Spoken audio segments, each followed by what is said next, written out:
Hello. How you Hello. how you doing, Brian?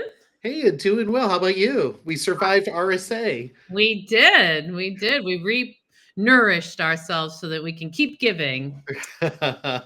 It's always one of my favorite events going to every year. I mean, if not my favorite. So it's always, I mean, just the opportunity to network, to see everybody. I don't know. I always still call it geek camp every year. It is. Connecting as humans when we're working at home so much, it's really necessary for us all. And I loved every minute of it myself, and I was exhausted. It's Oh, exhausting. I feel like you turn around and you blink and days have gone by. Yeah. Well, it's great to be here with you, community that has dialed in from all over the world. I know you saw some QR codes for the reports we're going to be discussing today. Brian and I are going to spend a half hour. We could spend hours. So maybe there's a take two. You let us know. If you'd like to see a take two. But really, we've come together to say CyberSN has recently launched great data around 3 years of cyber job posting data in the US. And SANS has recently also published some incredible data workforce study. And so we wanted to get together and sort of like compare notes and read off of each other's content.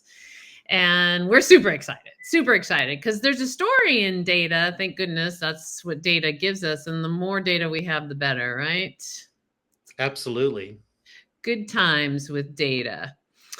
All righty. I'm going to share my screen, everybody. Don't judge all my open tabs.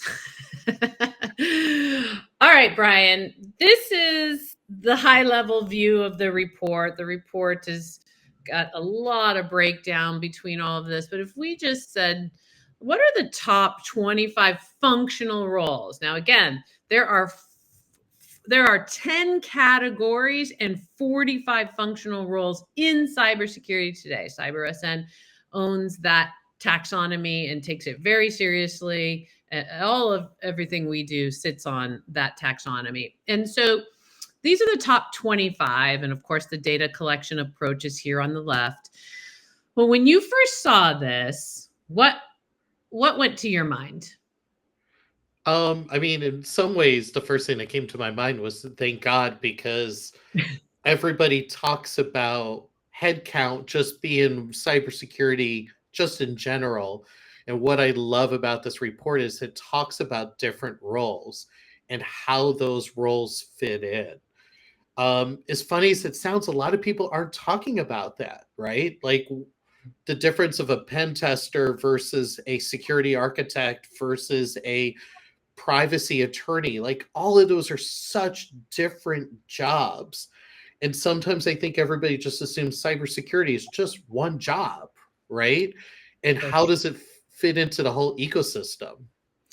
Totally. This is our biggest challenge as a community. It's speaking a common language, even within these numbers here where we see a security engineering role, being the highest, posted role. I guarantee you that looking further into these security engineering roles, some of them would be architects, some of them would even be DevSecOps. It's possible that, Yep. or an incident responder. And so, to all of you that are out there, either job searching, knowing somebody who's job searching, or concerned about our profession, what I want to say to you is that for the last 11 years, I've been out screaming from the top of my lungs that job searching and matching is a broken system. And it's a broken system because job descriptions and resumes do not use the same common language. And therefore, everybody's wasting so much time talking to people that it's not, their job description isn't the right fit for. And they're wasting lots of time because their job description isn't correct for even themselves. So retention is hard to achieve.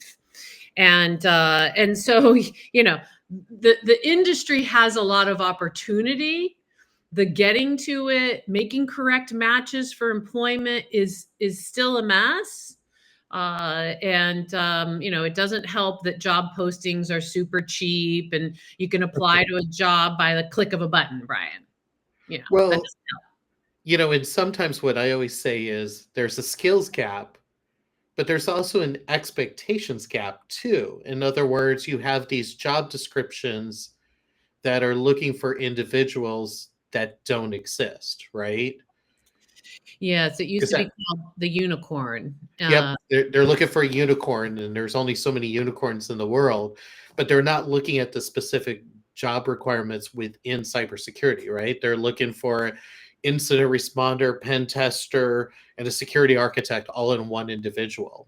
Yes, and that stems from poor budgets that security leaders have been given. And the poor budgets stem from how do we communicate what our people are doing, to get the right budgets and having the right visualization of how cyber talent is utilized. I mean, this is where I've spent the last 3 of my 11 years is just that gap assessment, that visualization. And so, yeah, I mean, when you only have the budget for 1 or 2 people or whatever the budget is, it's not enough to get what they really need. So they're trying to get 2 and 3 people in one. And, can it happen every once in a while? Usually that person doesn't want to be 2 and 3 in one. And if they do, they're going to want triple the money because they know they can ask for it. So doesn't really solve a problem, right? I know that most managers are spending hours and hours and hours going through resumes on their own before they even talk to people, and then talking to people only to have no matches, and spending months and months trying to fill positions. And that has landed on the market as there aren't enough qualified people. And so that's true, but that's not necessarily what's happening in that process. And so let's talk about that qualified skill. I'm going to take this off the screen for a minute because I know that the SANS reporting really nailed that data of people. I think your report said 52% say that they don't their top challenge is they don't have the right staff. Yeah, I mean, to me, that was a little bit surprising because in the past, it was always, we don't have enough headcount gap. We never have enough individuals. It shocked me because this was the very first year. Now, it was still 52 versus 48, so it's still close, but it was the first time we've ever seen, and the data is the data. Like, I can't say we nailed it. It's just what the data came back as. But for the first time, people said it wasn't that I didn't have enough individuals, or maybe that's still a problem, but I don't have the right people in the right seats. I don't have people with the right skills. And to me, that was a flip of the narrative quite a bit, because I think in this industry, we've always, for so many years, and I know you believe differently, and the data back that up, which is, hey, in a perfect world, sure, I would love to have 3 times more bodies here. But ultimately, I need an effective and I need an efficient team. If I get that effective, efficient team, that's ultimately what's going to make you successful, right? And how do you get there? Yes, I think that the data is really showing exactly what is going on. So let's look at this. Let's unpack what's been happening.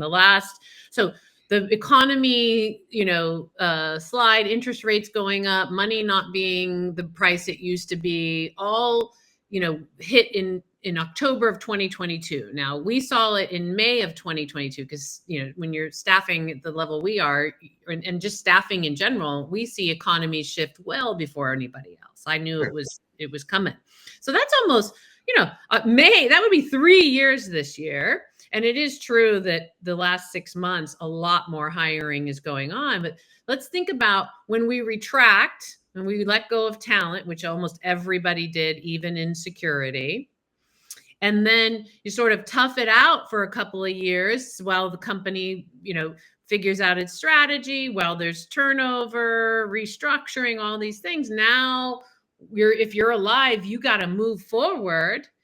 And the people that are there are not going to be enough to move forward in all these specialties that need to happen. And there hasn't been much training. We're always not enough time to train because people are so operational. And then my Sure. last point as to why people feel like they don't have the right people is that, the cyber professionals are super smart.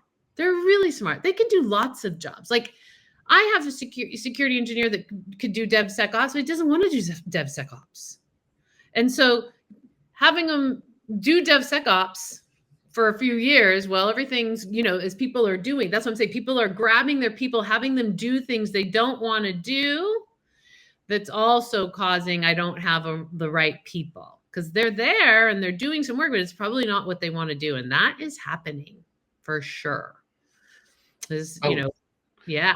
no doubt, no doubt. But it was interesting in our workforce report because in many ways we saw a lot of things that were a kind of a flip of the narrative, even from when we did it last year to this year. Now, what was interesting was last year was a US report. It was our very first one. We wanted to kind of dip ourselves into the toes. We wanted to kind of learn from it. As you will know, Deidre got premiered at the White House. You were there with us when that happened. But this year was international. But we could still take out those numbers of US versus international. And those numbers did match up. Like, it wasn't because now it opened up to international, all the numbers changed. They were pretty similar, US numbers versus international numbers. So we could still do a comparison just to make sure that that data was still correct. Yeah. One thing that I thought was very fascinating was work experience has always been number one.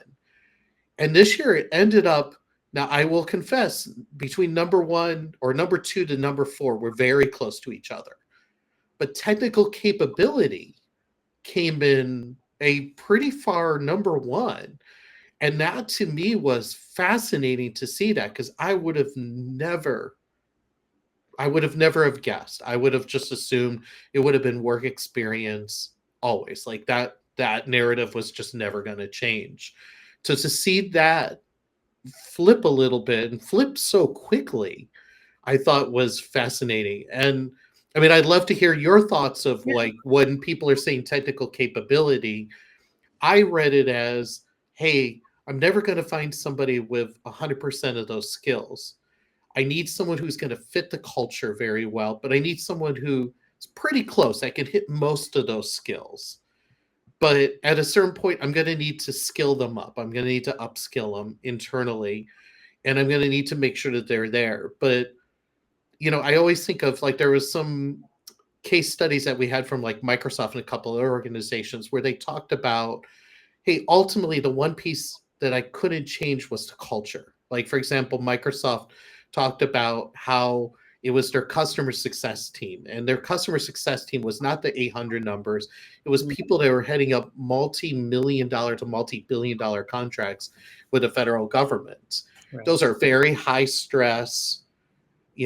Ultimately, if I'm working with DoD, I need to talk military, right? And that piece, you can't, someone's either going to have it or they're not, right?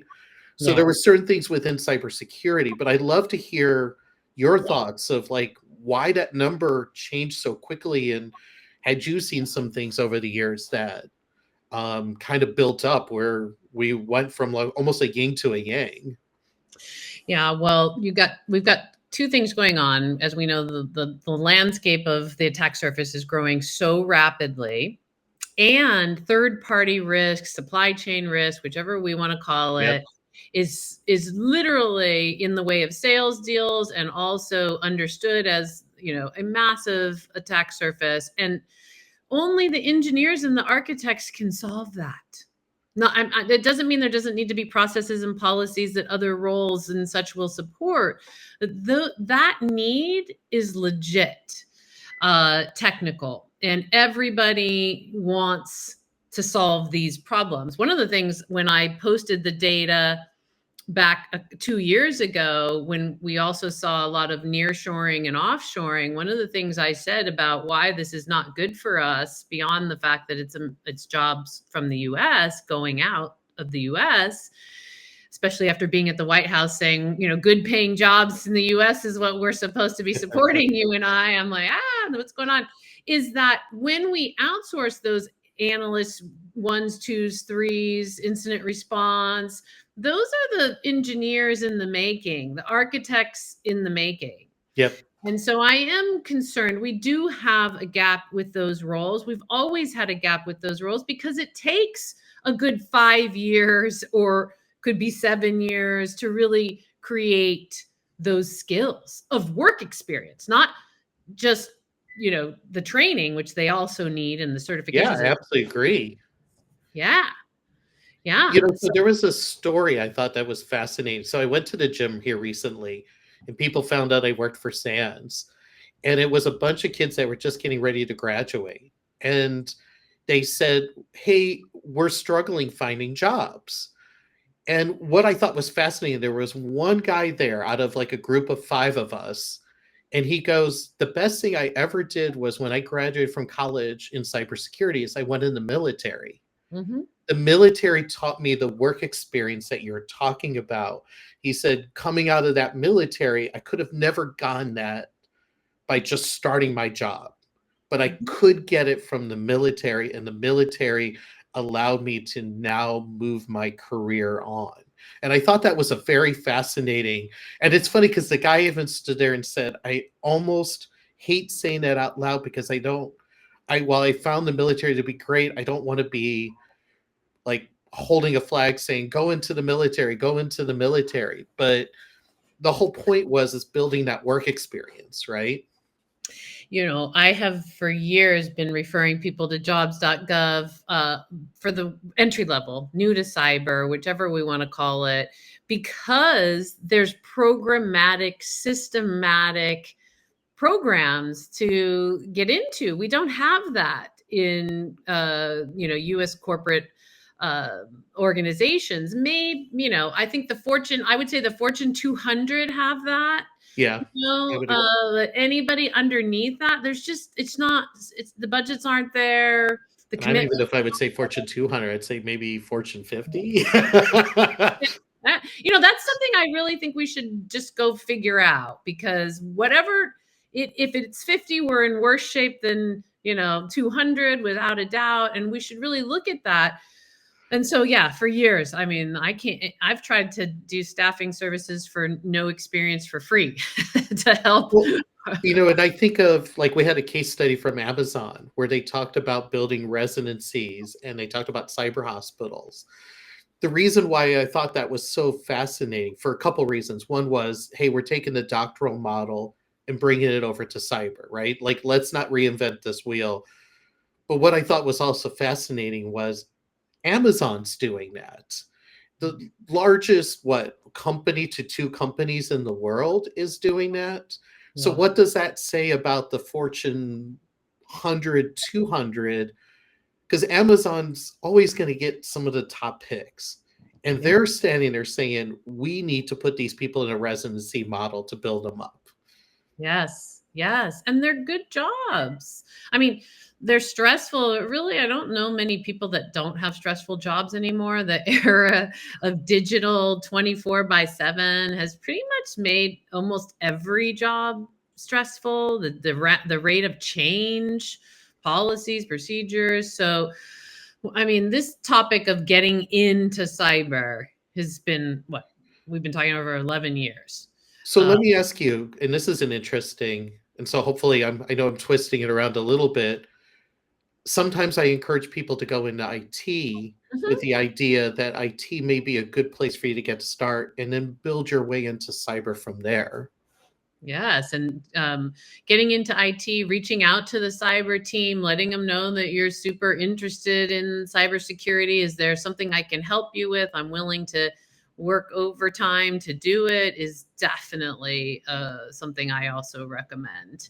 And one of the beautiful things that is happening right now, there's been a lot of chaos for a lot of time. So I love finding the beautiful things, is that IT and security are starting to build relationships Yep, and absolutely. come together to solve problems. They can't avoid it anymore. And I'd also say that engineering's coming into that, development.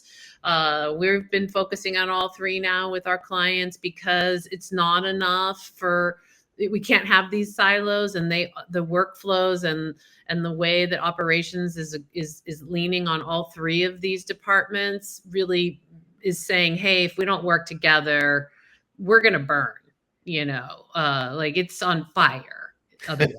So that feels good. So I think there's even more reason to get into IT. And on the engineering side, you can get into product security too. Right, like the security team's always looking for engineering champions. It's a nice segue to DevSecOps and other things Yeah, too. absolutely. Yeah. Well, and I thought what was nice about both reports is I actually think there's some really great things happening. And when I say the narrative is flipping a little bit, I think there's some really good things coming out of it. And people are starting to, I feel like we're starting to get out of the hump, if that's a little bit fair to say. And let's be frank, this industry is still a very, very young industry. And sometimes, like, that's something I always say, we have to step back a little bit and realize we're still a very, very young industry. The doctoral industry's had over 100 years to be ahead of us, right? Yes. And not only that, I think this is a very complicated industry. Sometimes what I always say is the doctoral industry, in the comparison, yeah, the technology changes, but the human body doesn't. Yeah. In our industry, everything changes at any moment, if Yes. that's fair to say. Heck yeah. I mean, it's the law of physics too, or yin and yang, silver linings, right? When everything kind of blows up or catches on fire, or just, then renew happens. And the renewing process, there are silver linings. That being said, there's been a lot of people that never thought they'd be laid off, that never thought they'd be searching for a job as long as they were, because they didn't know the system was so broken. And so, I'm happy that we're getting through that. Those people are getting employed. And to all of you that have had that experience or known somebody have that experience, I got to tell you, it's one of the reasons why CyberSN has, of its core values, one of them is capitalism.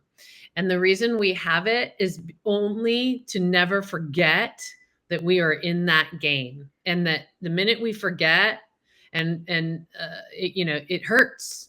And so it's not to say that there isn't commitment and love that can happen in organizations, and also recognizing that there's a money game going on at the same time. And it's not you. It's nothing you did wrong as a person. It's capitalism is my point.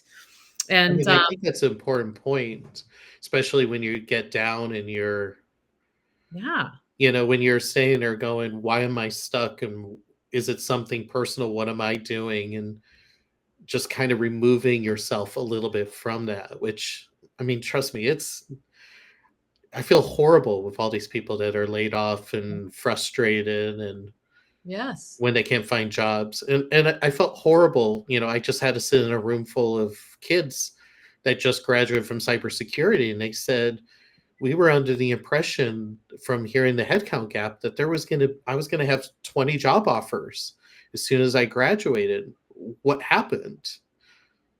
Or I got a certification, and people told me if I got a certification, people would be calling me up and saying, here's a great job for me, and that hasn't happened yet.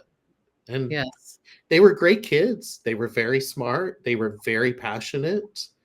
yes, But I also, I don't know what your beliefs are, but like, I look at the SANS practitioners who are some of the top experts, and if you'd asked them how they started their career, I think very few of them would say they started off in cybersecurity. It was always, I came from law enforcement, I came from the military. They all came from these, and it's funny because it's about it's hundreds of different stories of like how and none of Mhm, the two are ever the same, but I was very passionate in what I believe in, and here I am. Like I always think of Heather over here, Heather Barnhart. mhm. You know, she's the top expert in mobile forensics. She's the one that worked on the Bin Laden case. She's worked on some, like all the big terrorist cases, which are, I mean, ugh, just having to deal with that. But she became an expert in mobile forensics. Like that's what she does. But when you look at where is data sitting, some of the most best data on your cell phone. But she became an expert in that one specific area and Yes. became the best person out there to do that. Yeah, I think it's really frustrating to the new folks to hear that the stories are all over the place. But the truth is, I have been seeing this problem since the day I found it 11 years ago. This is not a new conversation to me. The newbies have never been able to get in any way that says all these jobs are waiting for me.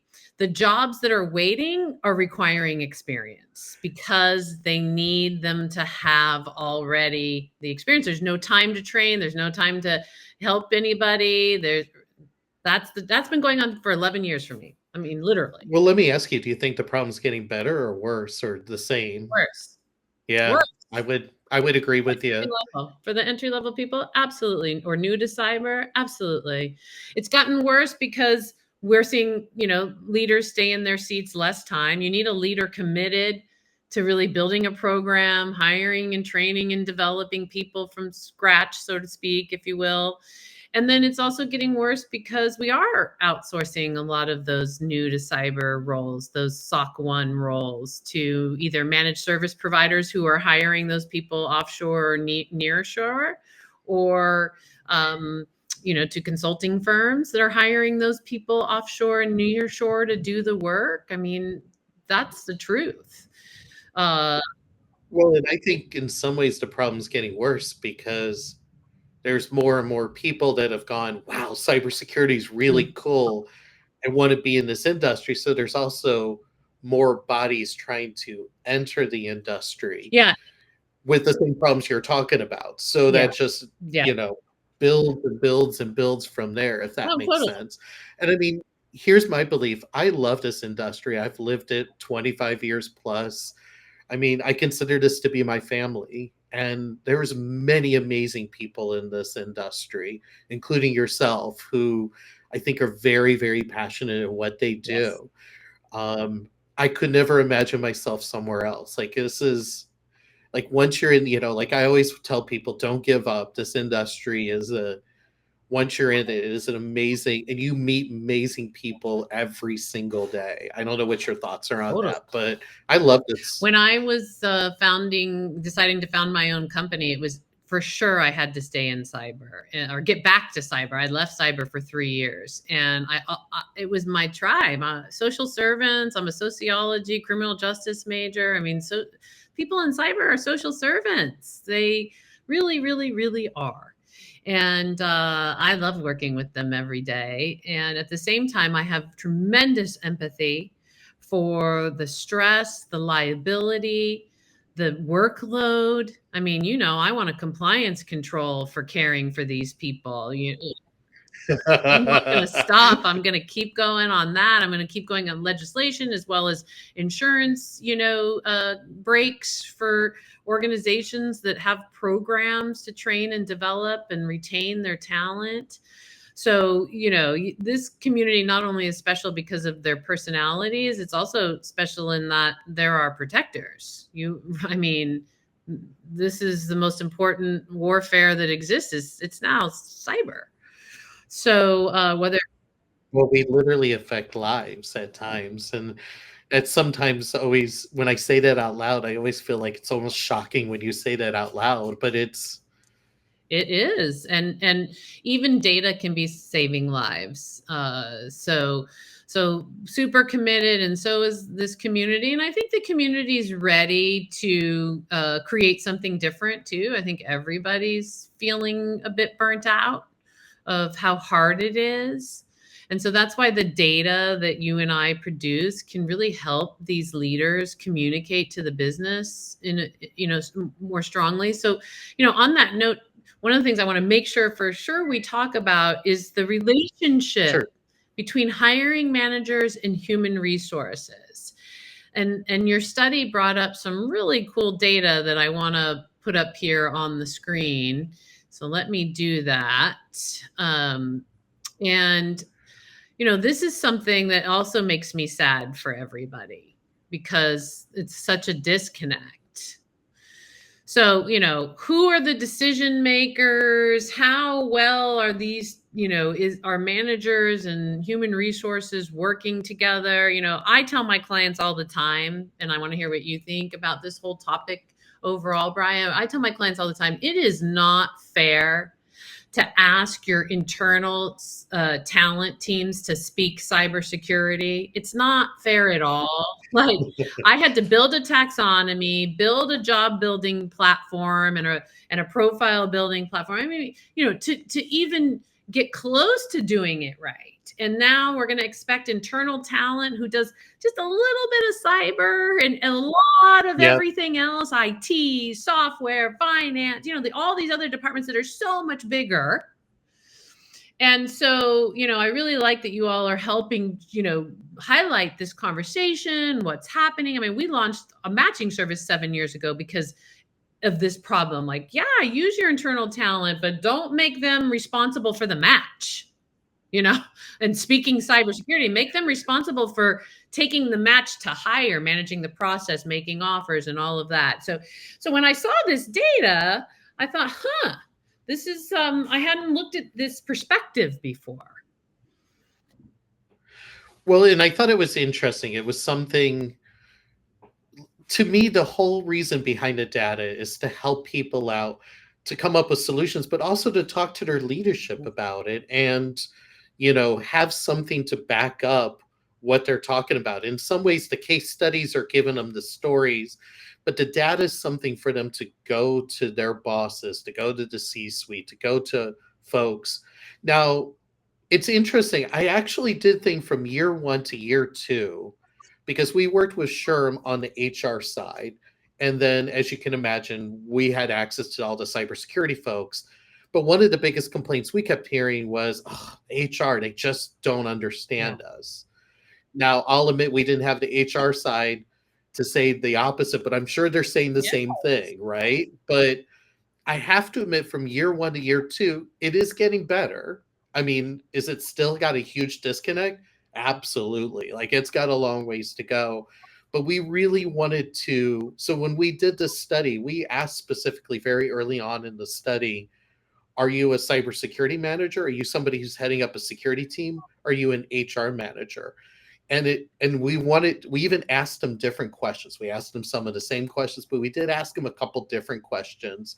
But we wanted to hear from them what their struggles, what their solutions, what were they doing to fix it. And I mean, at least the good news is I felt like it's getting better.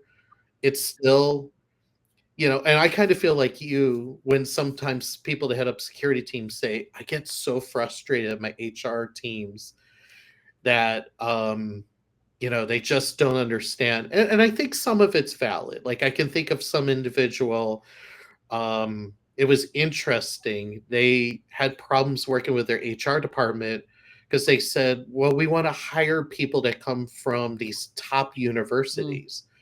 And the guy that headed up the security team said, but those aren't where the cybersecurity professionals. Yes, that's great where the lawyers, where the doctors are coming from. But the cybersecurity professionals aren't necessarily coming from the Ivy League schools. And their argument, and he wanted to bring in people that were coming in from more cybersecurity, right? Those could be community colleges. Those could be, I mean, I'll admit in this case, they wanted to use folks even from the SANS program. But the argument of HR is, well, I've never heard of SANS, because while we're well known in our space, the general public doesn't know who we are, and we get that, right? So they said, but they're not Harvard, they're not Yale, they're not Stanford. Yeah. Yeah. So there's the battle of just understanding how to find the right architect or the right engineer or the right analyst with they all could be 20 different types of profiles, and the battle of, well, what's the schools or the agreement of what schools or certifications matter and all of that. I forget that big corporate gets involved in that from an HR perspective.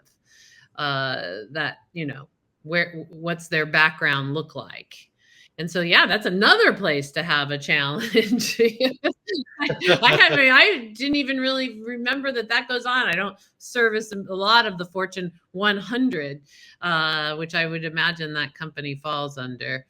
I mean, I do think it's getting Mhm. better. And I mean, part of the goal of this, and I know this is going to sound a little bit comical, was one team's on Venus, one team's on Mars. How do we get them both to Earth together, right? Yeah. Is how do we get them to talk the same language? And so that was one of our goals.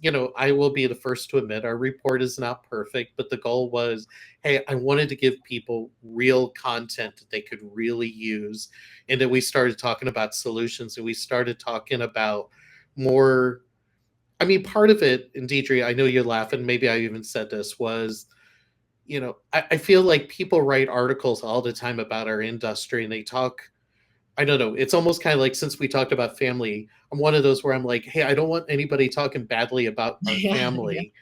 And so part of the report was, hey, I wanted to change the narrative a Yeah. little bit of people that sat outside, almost giving us the narrative, as opposed to people inside the industry giving us the narrative, like the report that you've put together, right? Yeah. That I wanted to really, because I feel like you see reports all the time where people are talking about cybersecurity and they've never lived our industry. Is that fair to Yeah. say? Oh, for sure. Or share data, approaches or things like that.